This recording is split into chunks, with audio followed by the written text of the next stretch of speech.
अच्छा, तो देवर जी बड़े हो गए हैं, फायदा उठाना पड़ेगा। देवर जी, मैं आपके लिए दूध लेकर आई हूँ। अरे क्या छुपा रहे हैं हम? हाथ हटाइए, हमें भी देखने दीजिए।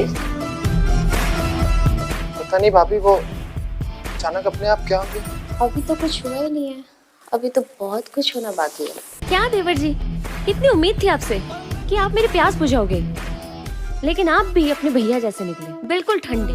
तो आप लोग देख रहे हैं पलंग तोड़ आधा अधूरा प्यार पार्ट 1। तो कहानी की शुरुआत होती है एक हॉट कपल से जो रात को भरपूर रोमांस करते हुए दिखाए जाते हैं और देवर अपने कमरे में बैठकर अपने भैया और भाभी की सेक्सी आवाज़ों का आनंद ले रहा होता है। अब इसका पति इसको खुश नहीं कर पाता, फिर ये अपने पति को बोलती है अगर हमारे बीच ऐसे ही चलता रहा तो मैं पागल हो जाऊंगी, और ये अपने आप को पूरी तरह ठंडा करने के लिए बाथरूम में आती है और एक प्लास्टिक के औजार के साथ ही काम चला लेती है। और यहाँ पर भी इसका देवर अपनी भाभी को ये घिनौनी काम करते हुए देख लेता है। अब अगले दिन इसका देवर अपनी भाभी के पास आता है और अपनी भाभी से पूछता है कि भाभी तुम्हारे और भैया के बीच कोई प्रॉब्लम तो नहीं है। तो इसकी भाभी बोलती है लेकिन तुम ऐसा क्यों पूछ रहे हो। तो ये अपनी भाभी को खुलकर बताता है कि जब तुम रात को भैया के साथ सेक्स करती हो तो मैं तुम्हें चोरी छुपे देखता हूँ और मैंने देखा कि भैया तुमको खुश नहीं कर पाते। अब भाभी मन में सोचती है कि जब सब कुछ इसको पता चल ही गया है तो आगे की कहानी छुपाने से क्या फ़ायदा, और ये अपने देवर को बताती है कि तुम्हारे भैया अंदर से बेकार हैं।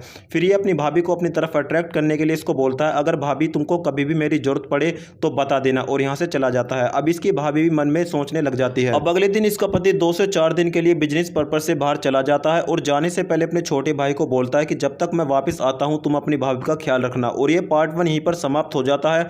तो क्या होगा अगले इसके पार्ट 2 में, क्या इसके आने तक इसका देवर अपनी भाभी के साथ कांड करता है या नहीं, जानने के लिए आपको ये पार्ट 2 देखना होगा। अगर इसका पार्ट 2 भी आप हमारे चैनल पर देखना चाहते हैं, चैनल को अभी सब्सक्राइब करके घंटी वाला बटन जरूर दबाएं, और वीडियो को अंत तक देखने के लिए आप लोगों का धन्यवाद।